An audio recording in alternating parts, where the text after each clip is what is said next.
señor Borrell. Estamos aquí en el centro de un importante enigma, que sobre todo la base social que normalmente vota a la izquierda se está hablando permanentemente. España está haciendo, dice el presidente del gobierno, lo único que puede hacer, tiene que ajustar profundamente su déficit. ¿Es así? ¿Eso es inexorable? ¿Eso es algo mandado técnicamente por las leyes inexorables de la técnica? ¿Eso es ideología?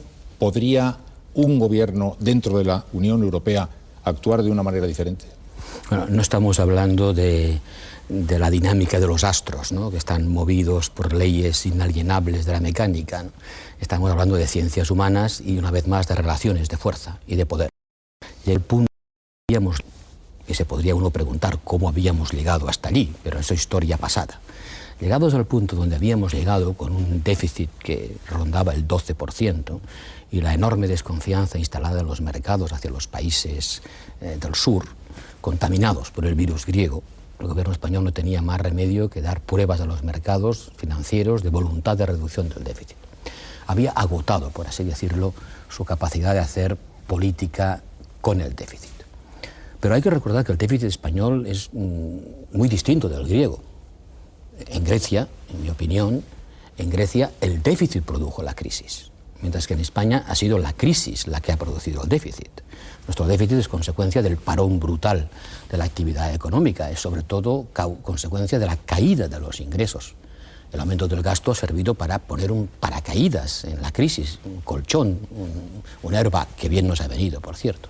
Pero llegado a ese punto ya no se podía seguir tirando más del déficit, había que reducirlo. A mí no me preocupa que lo tenga que hacer España, lo que me preocupa es que todos los europeos se hayan puesto de acuerdo en hacerlo todos a la vez. Los que podían tirar un poco más de la cuerda del déficit y los que no podían. Y ahí está el verdadero déficit, el verdadero problema.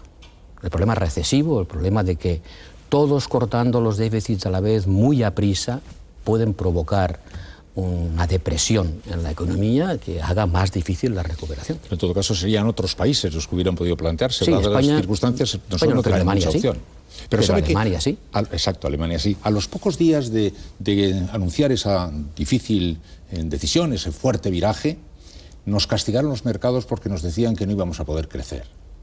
Y es cuando dijimos, henos aquí cazados en una brillante ratonera.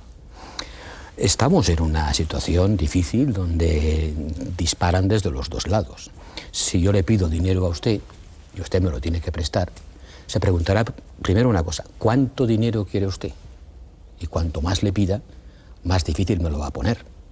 Más me va a pedir de tipo de interés porque el riesgo será mayor. O sea, cuanto más déficit tenga, más difícil es conseguir que te lo financien. Pero luego usted se preguntará si se lo voy a devolver. Y para que se lo vaya a devolver, mi economía tiene que ir bien. Porque si mi economía no va bien y mi economía no crece a un ritmo superior al tipo de interés que yo le pago, está claro que el principal no se lo voy a poder devolver. Esa es la segunda gran pregunta de los mercados, que no es que sean esquizofrénicos ni estúpidos, sino que cuentan o tienen la vista puesta en los dos problemas. Primero, ¿cuánto pide usted?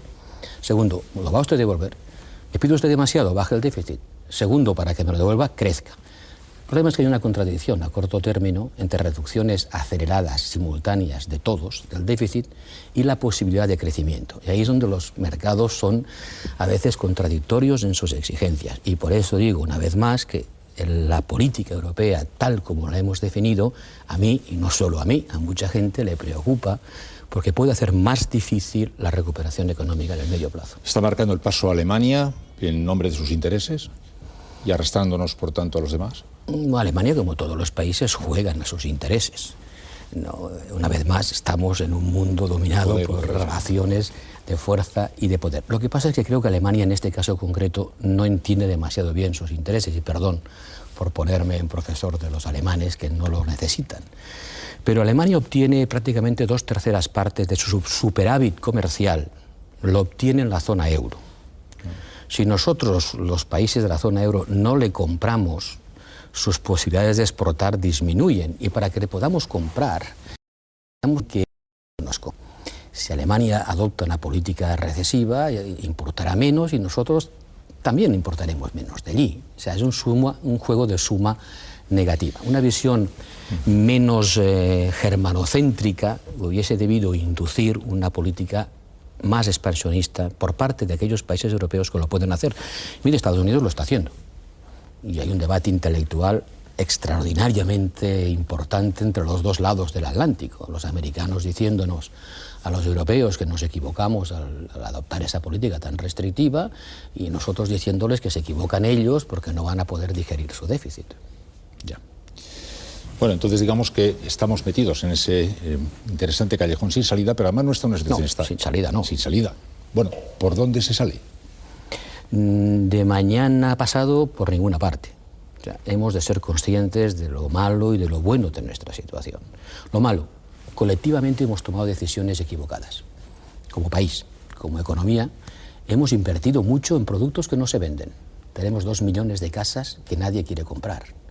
Y cuando una empresa, en este caso un país, toma decisiones equivocadas de inversión y esteriliza capital y produce cosas que no se venden, se empobrece.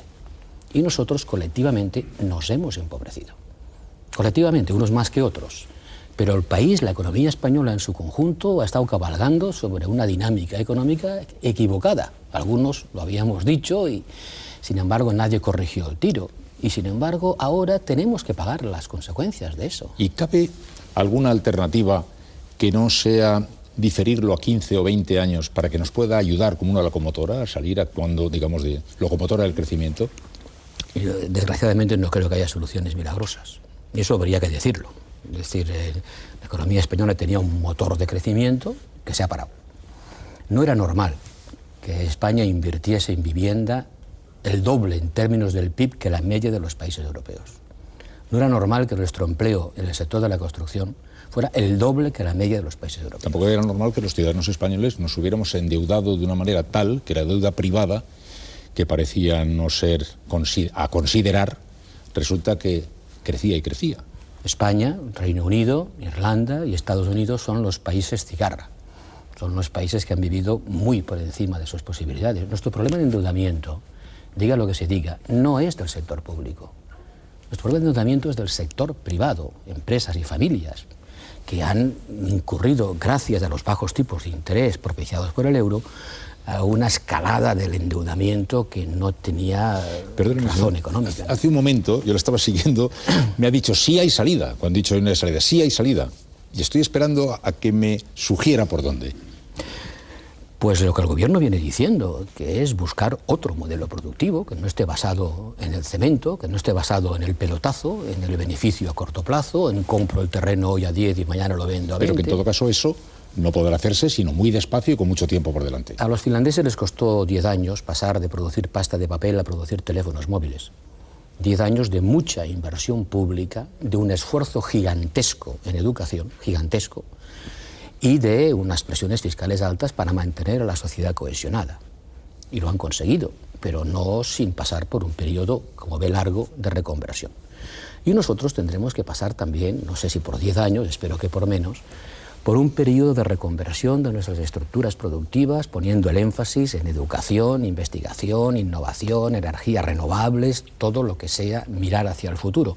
No podemos volver a repetir el modelo económico de un país de albañiles y camareros. Por ejemplo, el endeudamiento público, dígase lo que se diga, es relativamente bajo, mucho más bajo que los países de la Unión Europea, más bajo que el alemán. Conviene recordarlo. El déficit es importante, pero el déficit es el agua que cae por el grifo en un momento dado. El endeudamiento es el agua que está en el depósito. Lo importante es lo que está en el depósito. Y tenemos poco endeudamiento público. Luego, pasados estos apretones, estos apuros, ¿podremos volver a utilizar la máquina presupuestaria para financiar a largo plazo inversiones y para impulsar la innovación, como hicieron los finlandeses, como han hecho todos los países que han cambiado de modelo productivo? Pero ciertamente hemos hecho malas decisiones económicas, eso tiene un coste social y colectivo y hay que asumirlo. La gran diferencia entre unos y otros es cómo se reparte ese coste. El coste está allí y nadie nos lo va a quitar de encima. El problema es cómo lo repartimos y está claro que hay determinados enfoques políticos que los repartirían de una manera y otros de otra. Y ahí está la clave, la decisión, el margen de opción política dentro de estas restricciones económicas.